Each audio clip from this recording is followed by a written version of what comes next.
Welcome to the Rusted Garden Homestead. I am on my way to my friend Holly's house, and we're going to fill 3 raised beds, and this is perfect for brand new gardeners. It's really important you watch the whole video because I'm talking about principles, so it's not an exact science. Basically, on the bottom third, we're going to put in stuff that has to decompose more. Middle of the raised beds, we're going to put in some decent earth, just laying around. It was actually picked up from a friend's house of hers. And then on top, we would put the better stuff. But it's 4 or 5 months, it's the fall, it's October, before we would plant in this bed. And this is how you set up a bed that can sit for that long of a period of time. In the soil microbiology, the worms will help set it up for you so you can plant in the spring. This is not something you would do with the beds if it was spring and you were going to be planting in it in about 4 weeks. So let me take you over there.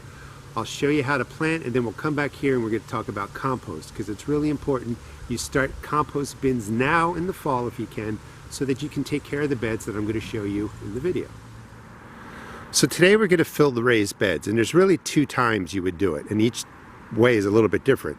We're going to fill in the fall now, it's October. These are going to get 4 or 5 months to sit. So we can put in materials that aren't fully broken down, composted down in the bottom. Soil microbiology will mix, this stuff will break down and will be good to plant come spring.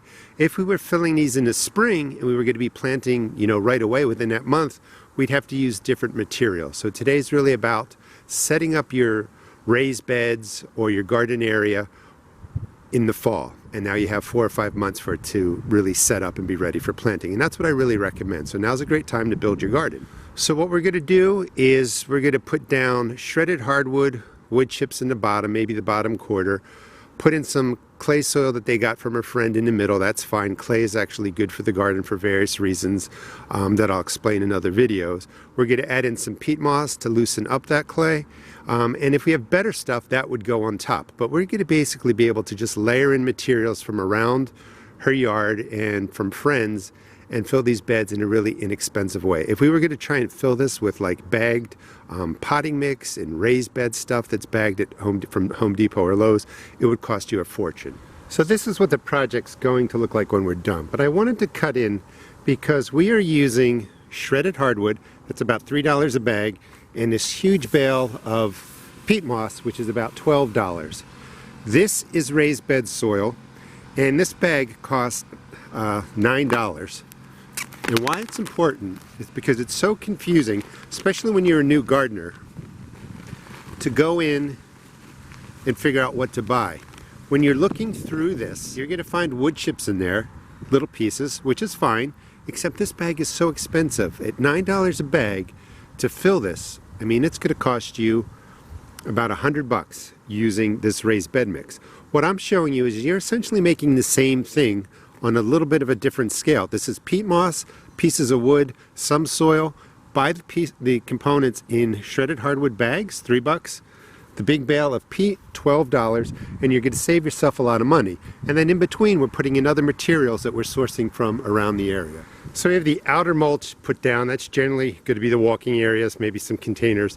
So the first thing we're going to do is we're going to put down a couple layers of cardboard right in the box. If you are dropping this down on top of grass, because we're going to have this sitting here 4 months, you could put down 2 or 3 layers of cardboard.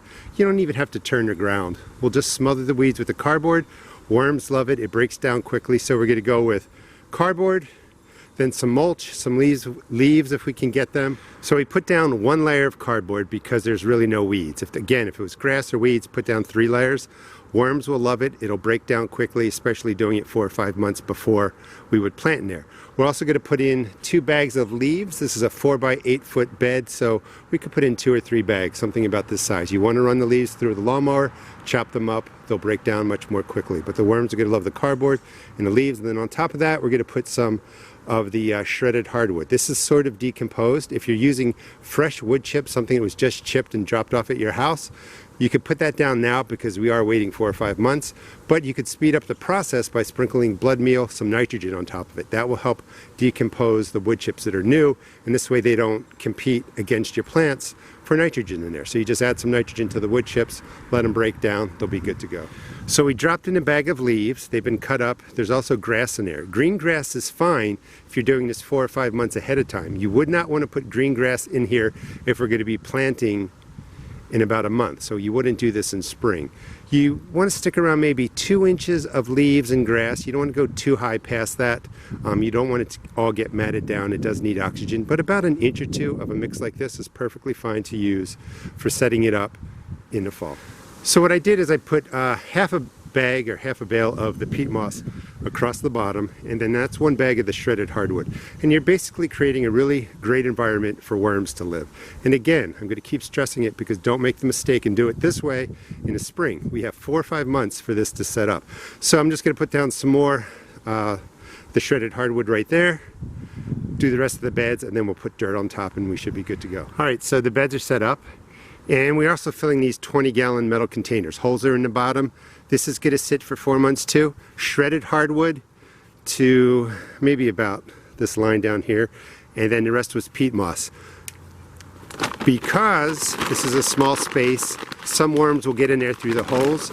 You want to throw in 2 handfuls of organic fertilizer. That will help give the wood chips the nitrogen it needs over the next 4 months to start breaking down, and just mix it in. The rain's going to come, soak this, it'll break down. We'll put in some good potting mix here. Again, if we had tons of compost, we would be using more compost, but this is a cheap way again to fill this up. If for some reason the wood that you're putting into your bed when you plant and your plants might be a little bit yellow, aren't growing well, just give them a water-soluble fertilizer with nitrogen. Sometimes for the first year you need a little more nitrogen, but this will all break down and give back to your plants over the years. This is also going to be a no-dig style, that once we put these layers in, we top it off. Every year we're just going to put compost on top, mulch on top, and let the beds be. So we're doing the work now, but we're not going to have to turn and keep setting this up year after year. All right, so here's where you have options. We filled it up this far, and then we added in the earth. So if you're going to just do transplants, you could put a finishing inch or 2 of mulch on top, because you would just transplant right in here. If you're going to be starting seeds in your soil, you want to stop with 2 or 3 inches left. That's the decent soil, the earth. And then you would want to put in another 2 inches, 3 inches of maybe a better potting mix or a better soil for planting the seeds so that they take hold and do better.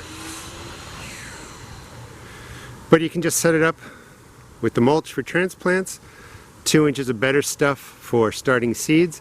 And if you're concerned about the wood products or what you're putting in the bottom might not be composted down or broken down enough, you could just take any granular organic fertilizer and just spread it across the surface. That'd be like 1, 2, 3, 4, about 8 handfuls covering the surface. Then you could put the earth on top like we did over here. And then if you want, you could finish it out with mulch, or in the spring, or later in the fall, put down the better earth as you either make it or you purchase it. So the other use for a product like this, it could be the garden soil, could be a potting mix, could be this raised bed mix, is after you make your beds, you may not feel like it's perfect. That's okay. It doesn't have to be perfect. A year from now, it's going to be great if it's not good enough already. But what you can do is when you go to plant, so if you're going to put a planting hole right there, dig that out, and then you could use some of this stuff to put in the planting hole and then put your transplant right in there. So you can use this in a more economic way where you're not just filling the entire bed, you're going to let nature take care of it, and you're just going to use maybe the better. You may use the better product for growing seeds or transplants in kind of a targeted way, rather than just filling the whole bed and spending, up to $300 to fill this all. You can do it more cheaply. This probably cost about $60 in bought product, and then again we used dirt from a family member, and we used some leaves and grass from around the area. It's really important. You do not need perfect soil to start a garden. You can set it up just like this, save yourself a lot of money. The best thing you can do also is start composting now. So let's go over to my homestead. I'm going to show you a couple composting setups that you can start right. What I wanted to point out was you can set something up like this. This is about 4 feet by 4 feet. This is all the leaves that I've run over with my lawnmower, and I'm just dropping in there. If you do that now in the fall, this probably won't quite be ready for the spring, but you want to get this going. A year from now, this will be great stuff to use as compost in your garden. You can also use it as a mulch too. So even if this is not ready, which I don't think it will be, we could use this as a top mulch on the garden beds that we just prepared today. So setting up these garden beds doesn't have to be an expensive process, and it's really important to understand for you new gardeners is that you don't need perfect soil to get started. There's ways to work around it, like I talked about, where we can, dig a hole, put in some better stuff, do the transplant in there. We can put the better soil on top if we want to put seeds down. But you don't have to spend a fortune filling your beds. And if you can, try and get to composting now. Thanks so much for watching. Please subscribe. I'm going to be doing a whole series for gardeners on starting from scratch, essentially, in raised bed fabric pots, 100-gallon fabric pots. Thanks for watching. Again, please check out my seed shop at therustedgarden.com.